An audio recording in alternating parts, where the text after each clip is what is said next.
الحمد لله. الحمد لله القائل: يا أيها الذين آمنوا إن تنصروا الله ينصركم ويثبت أقدامكم. أشهد أن لا إله إلا الله وحده لا شريك له، وأشهد أن سيدنا محمدا عبده ورسوله. اللهم صل وسلم على سيدنا محمد وعلى آله وأصحابه أجمعين. أما بعد، فيا عباد الله اتقوا الله، أوصيكم وإياي بتقوى الله فقد فاز المتقون.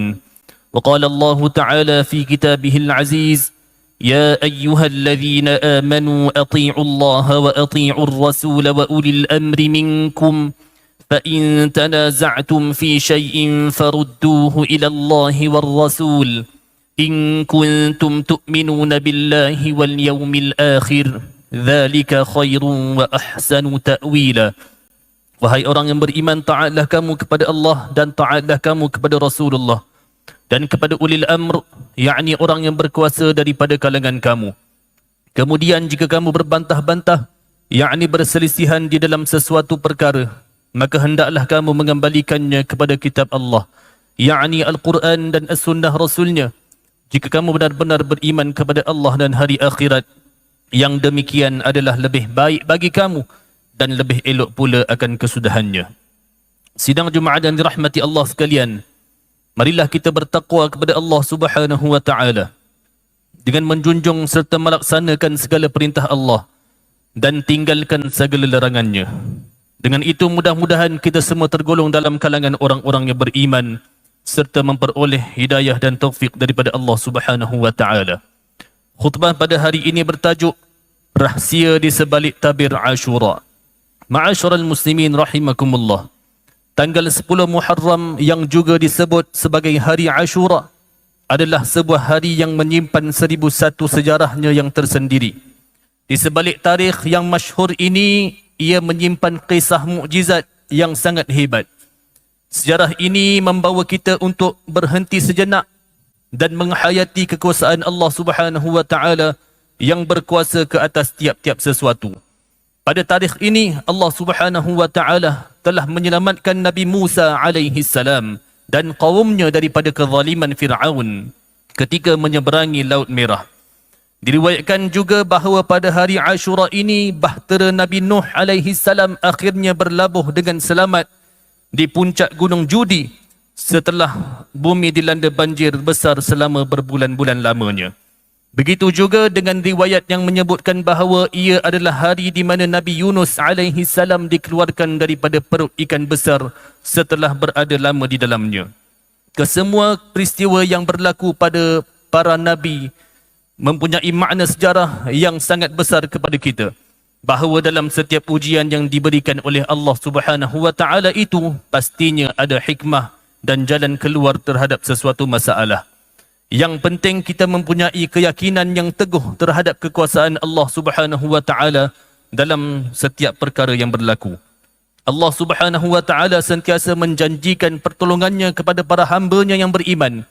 Hal ini diingatkan menerusi firman-Nya dalam surah Muhammad ayat yang ke-7 sebagaimana yang telah dibacakan pada awal khutbah tadi, yang bermaksud: wahai orang yang beriman, jika kamu menolong agama Allah, nescaya Dia akan menolongmu dan meneguhkan pendirian kamu.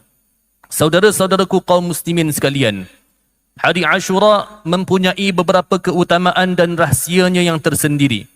Terdapat beberapa perkara yang mesti kita ketahui bertepatan dengan hari yang ke-10 dalam bulan Muharram.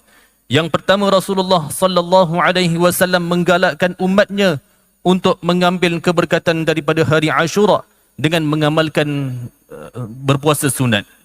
Dalam sebuah hadis yang sahih yang diriwayatkan daripada Ibnu Abbas radhiyallahu an, beliau menceritakan kisah tentang bagaimana para sahabat mengetahui tentang amalan berpuasa pada hari Ashura ini. Beliau berkata yang bermaksud, sesungguhnya Rasulullah sallallahu alaihi wasallam telah datang ke Madinah dan mendapati orang-orang Yahudi sedang berpuasa pada hari Ashura. Lalu Rasulullah sallallahu alaihi wasallam bersabda kepada mereka, apakah yang menyebabkan kalian berpuasa pada hari ini? Mereka menjawab, hari ini adalah hari yang agung. Ia adalah hari di mana Allah Subhanahu wa taala menyelamatkan Nabi Musa dan kaumnya serta menenggelamkan Firaun dan kaumnya. Lalu Nabi Musa pun berpuasa sebagai tanda syukur. Lalu kami pun berpuasa. Rasulullah sallallahu alaihi wasallam lantas bersabda, kami adalah lebih berhak dan lebih utama untuk mengikuti amalan Nabi Musa ini berbanding kalian. Lalu Rasulullah sallallahu alaihi wasallam berpuasa dan memerintahkan yang lain untuk turut berpuasa. Hadis riwayat Al-Imam Muslim. Yang kedua, berpuasa pada hari Ashura adalah termasuk di dalam puasa sunat yang amat digalakkan di dalam Islam. Ini kerana fadilat atau kelebihan yang diperolehi oleh seseorang yang berpuasa dengan ikhlas adalah cukup besar di sisi Allah Subhanahu wa taala, iaitu diampunkan dosa-dosanya pada setahun yang terdahulu. Dalam sebuah hadis ada meriwayatkan bahawa apabila Ibnu Abbas radhiyallahu an ditanya berkenaan dengan berpuasa pada hari Ashura, lalu beliau berkata dengan bermaksud, aku tidak pernah melihat Rasulullah sallallahu alaihi wasallam begitu mengambil berat untuk berpuasa pada hari tertentu, yakni yang lebih diutamakan oleh baginda berbanding hari-hari yang lain, melainkan pada hari ini iaitu hari Ashura. Dan tidak juga pada mana-mana bulan melainkan pada bulan ini, iaitu bulan Ramadan. Hadis riwayat Al-Imam Muslim. Yang ketiga, bagi mereka yang berpuasa pada hari Ashura, maka disunatkan baginya juga untuk disertakan dengan berpuasa pada satu hari sebelumnya, iaitu hari Tasu'a, 9 Muharram. Amalan ini merupakan satu bentuk ketaatan yang mempunyai hikmah yang sangat mendalam, khususnya untuk membezakan puasa hari Ashura yang dilakukan oleh umat Islam dengan puasa bagi kaum Yahudi yang juga turut memuliakan 10 Muharram. Dengan melakukan puasa pada hari Tasu'a, kita bukan sahaja mengajar fadilat membersihkan diri daripada dosa, malah kita dapat menzahirkan ibadah yang lebih sempurna mengikut sunnah baginda Rasulullah sallallahu alaihi wasallam. Selain itu juga, sebahagian para ulama turut menganjurkan umat Islam untuk menambah sehari lagi puasa selepas 10 Muharram, iaitu pada 11 Muharram. Gabungan puasa selama 3 hari berturut-turut ini dianggap sebagai tingkatan puasa yang paling utama dalam bulan Muharram. Melalui cara ini, kita dapat memastikan keberkatan hari Ashura ini benar-benar terpelihara di samping memberi ruang kepada jiwa untuk lebih lama berada di dalam keadaan beribadah dan mendekatkan diri kepada Allah Subhanahu wa taala di awal tahun Hijriyah. Sidang Jumaat yang dirahmati Allah sekalian, sebagai kesimpulan bagi mengakhiri khutbah pada hari ini, marilah kita membesarkan hari ini dengan amalan-amalan yang dapat mendekatkan diri kita kepada Allah Subhanahu wa taala.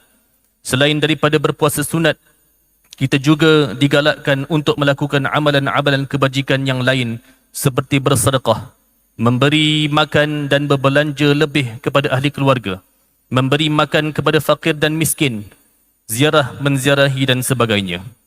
Peluang keemasan ini bukan sekadar rutin ibadah tahunan, malah ia adalah lambang keimanan serta rasa syukur di atas pertolongan Allah Subhanahu wa taala sebagaimana selamatnya para nabi yang terdahulu daripada ujian yang berat. Dengan menghayati keberkatan hari Ashura, kita dapat membina kekuatan jiwa bagi mencari bekalan untuk dibawa ke negeri akhirat kelak. Firman Allah Subhanahu wa taala di dalam suratul Qasas ayat 83, tilka ad-darul akhir naj'aluha lil ladzina la yuriduna 'uluwan fil ardi wala fasada wal 'aqibatu lil muttaqin. Yang bermaksud negeri akhirat yang telah diterangkan nikmat-nikmatnya itu kami jadikan untuk orang yang tidak berhasrat hendak mendapatkan pengaruh atau kelebihan di muka bumi dan tidak berbuat kerosakan, dan hanya kesudahan yang baik itu adalah untuk orang yang bertakwa. Barakallahu li wa lakum fil Qur'anil azim wa nafa'ani wa iyyakum bima fihi minal ayati wadh-dhikril hakim wa taqabbala minni wa minkum tilawatahu innahu huwas sami'ul alim. أقول قولي هذا وأستغفر الله العظيم لي ولكم ولسائر المسلمين والمسلمات والمؤمنين والمؤمنات فاستغفروه فيا فوز المستغفرين ويا نجاة التائبين.